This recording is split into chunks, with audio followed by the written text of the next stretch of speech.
tremendous contest. There's so much quality in the field. Some really good-looking horses. Nick liked Al Khalid, Indian Chief. You go a long way to see a better-looking horse than him. They jump away from the stalls. Al Khalid away well on the inside of Remote in the pink cap. Ideal going forward, one of the German runners, with Van der Neer in the white jacket, and out wide Windhoek as they race off pretty quickly as on their way to Swinley Bottom. Out wide Secret Number, and then Kitten on the run, dropping in with Remote in the midfield. Further back is Shikapur. Chopin in the claret colours is out wide, hoarding back on the inside Centurious, and Indian Chief is held up last in the hands of Joseph O'Brien. Swinging right-handed then inside the mile, approaching the 7 marker in this Tercentenary Stakes, and it's El Khalid that leads the way to Van der Neer. 2 lengths to Ideal on the inside of Windhoek, and then another length and a half back to Remote and Secret Number racing in tandem.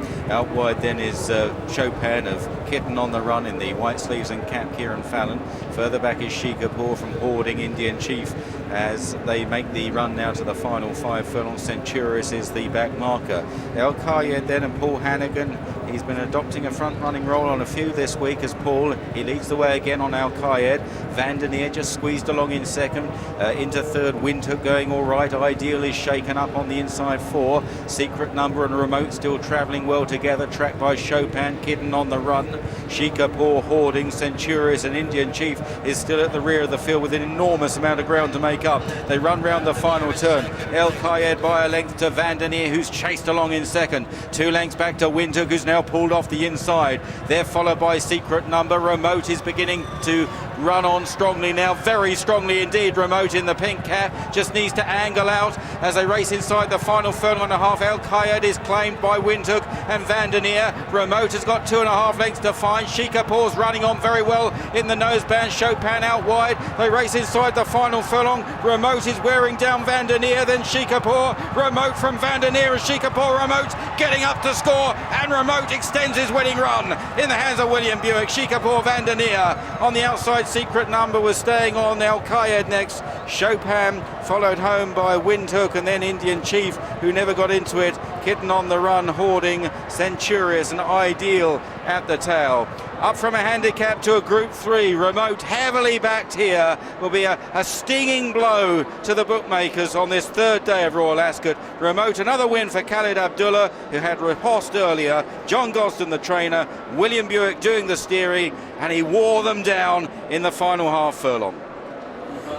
Well, for William Buick and John Gosden, this is a huge relief, because John Gosden was leading trainer at Royal Ascot last year. It's been quite weak for him so far. William Buick had 5 winners last year. This his first of the week so far. And Remote, a well-backed favourite, largely because of the praise heaped on him by Richard Hughes, who, when he was beaten on a good horse by Remote, said that thing must be an aeroplane. And when you watch where he comes from, you think, yeah, he has got some sort of jet propulsion, Mick, because this is a really, really classy performance. Imagine somebody who backed him to win a maiden at Newbury earlier this year at 25-1. Imagine how happy they're feeling now. But this is a good performance. He had plenty of ground to make up as well, so it shows he's got plenty of gears, because you need a horse of that quality, and this is a horse going places, and going places quickly. Van der Neer ran well under Richard Hughes and just got tired in that last half furlong as Shikapur and Remote came by. There's Rachel Hood in the lime green, the wife of John Gosden, who's still there looking through his binoculars. Oh, very cool. He is very cool. Yeah, he's celebrating underneath that.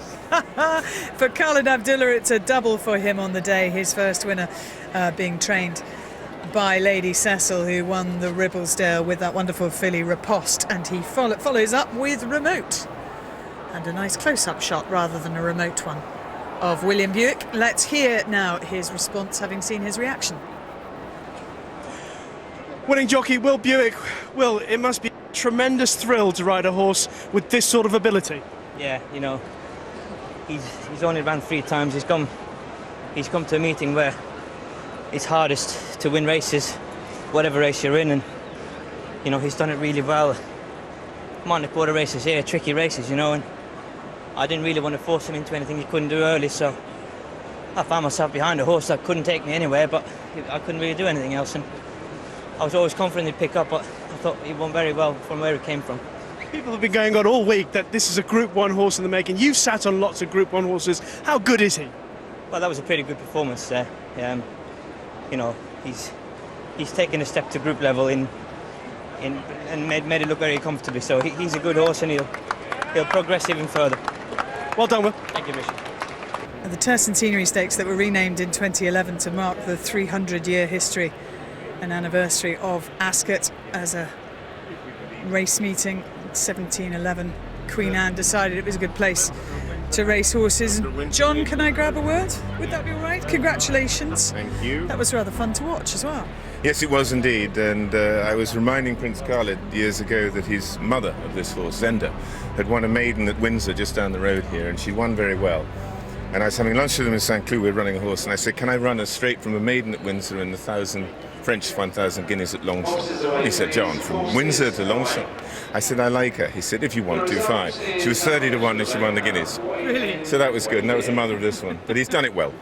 Oh, absolutely. And how important a day overall do you think today is for the sport of I racing? think it's beyond huge because you see, you start with a fantastic American winner of the Norfolk, beating a really fast horse of Aiden's, so it was a really fabulous Norfolk. And then you go to the Ribblesdale, and you know, Henry is a great friend. I spend every morning with him. I'm missing him hugely, immensely right now. We've been out on the heath together, and there for Jane, you know, boom, and the whole team there produced that filly to go and win in that style, Ribblesdale. One of his favourite races, by the way. So that, and then of course we move on to the ultimate. And I think for Her Majesty to win the Gold Cup, which does sit in front of her in her box, rather sort of tantalisingly, rather annoyingly, you know, just out of reach, to actually to have won in that stunning fashion and to have outstayed a fabulous field and a brilliant second. Great ride, great training. I think, to me, seriously historical in our world. Seriously historical. And lovely for you to be a part of today and to be here in this Winners' Enclosure for the first time this week. Yeah, absolutely. We had a stunning time last year, and we've been hitting the goalposts and the crossbars and things this year, but I always said we would. But to come and have a lovely winner like this horse is great. And I said to Prince Khalid, the ground's a little fast for him. Should we withdraw him? He said, John, I'm here. We run him.